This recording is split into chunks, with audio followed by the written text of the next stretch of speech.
Каналыма хош келдіңіз, құрметті оқырманым. Бүгін мен сізге Шұңқырдағы қыз жайлы әңгімені баяндап беретін боламын. Жаз кезі болатын. Демалыс күні әріптес қыз-жігіттер Алматы маңайындағы тауға шығып, демалып қайтуды жоспарлаған. Өзімен өзі томаға тұйық жүретін Айдидар жалғыз барды. Қасындағы құрбысы жігітін ертіп алған. Келуін келгенімен Айдидар жалғызсырап, тау-тасты оңаша шарлап кеткен. Келе жатқанда бір шұңқырға көзі түсті. Арнайы қазылған сияқты.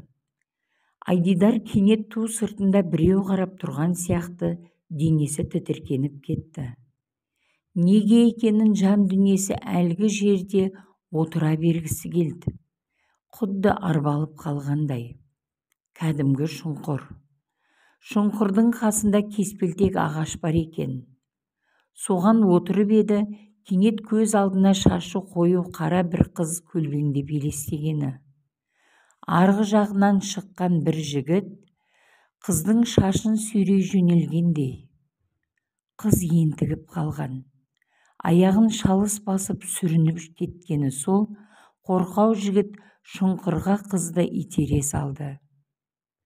Кино лентасын көріп отырғандай арбалып қалған Айдидарды алыстан талып жеткен дауыс селт еткізіп оятқандай болды.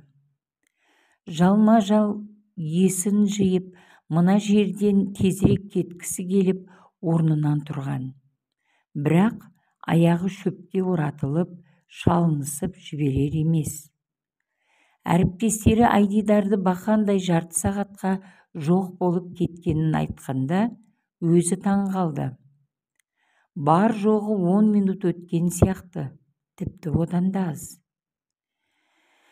Үйге келгеннен басын көтере алмай ауырған Айдидар неше күннен бері түсті қайталап көріп мазасы қашты.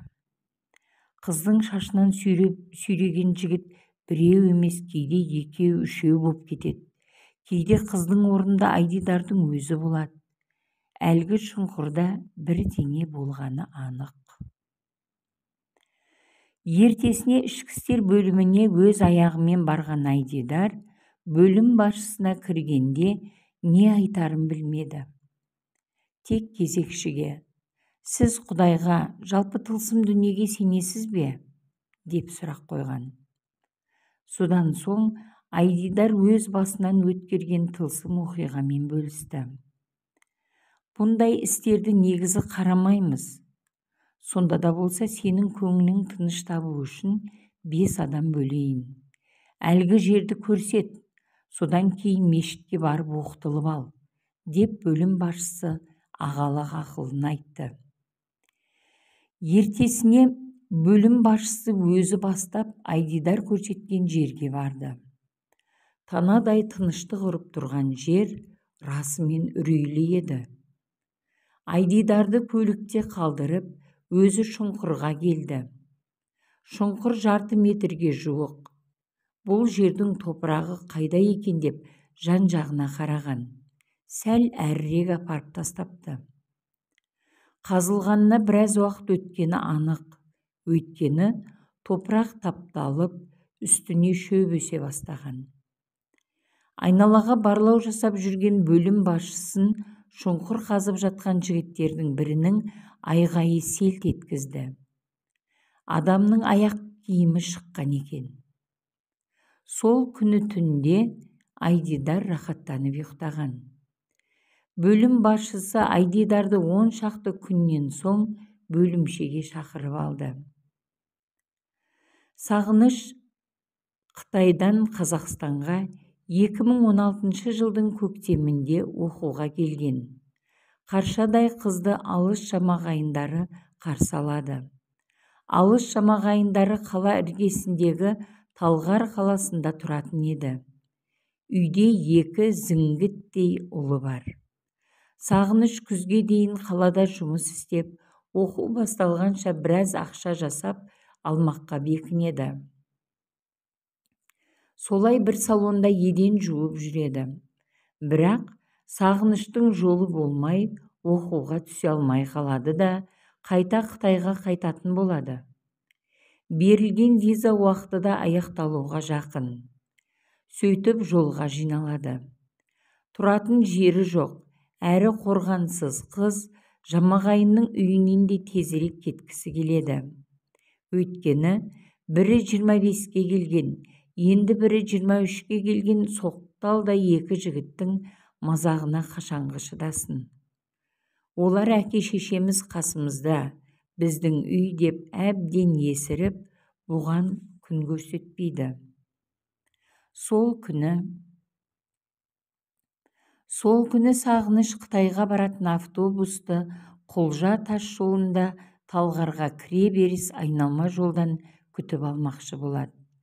Жолға жиналған қызды сол үйдің үлкен ұлы мен апарып тастайын деп майлы шекте айналдырды. Жүктерің біраз екен, досымның көлігі дайын деп досын да ерте келеді. Айтқан досының көлігі бар екенін де, ішкі істер саласында қызмет істейтінін де білетін Сағыныш көңіліне күдік алмай көлікке отырады. Жолай тағы бір жігіт көлікке отырады. 3 жігіт аяқ асты тамақ ішеміз деген желеумен жол бойындағы бір кафеге тоқтап, біраз бөгеліп, ащы суды сілтейді. Жолды білмейтін Сағынышты алдап тауға қарай тартады. 18 жастағы қызды зорлап білгендерін істегеннен кейін заттарын суға ағызып жіберіп, өзін буындырып өлтіреді. Ал әлгі бір шұңқырға Сағыныштың шашынан сүйреп әкелген ішкі істер бөлімінде істейтін қасқаның өзі еді. Ал арсыз ұлы бара сала анасының ұялы телефонын әдейілеп жоғалтып жібереді. Қытайдағы Сағыныштың ата-анасы қыздары уақытында келмесе анасына хабарласатынын біледі. Анасына автобусқа салып жібердім деп беті бүлк етпестен есеп береді. Осылайша Сағынышты ешкім іздемейді де. Бірақ жан түршігерлік қылмыс тылсым оқиғалармен өрбіліп барып ашылады.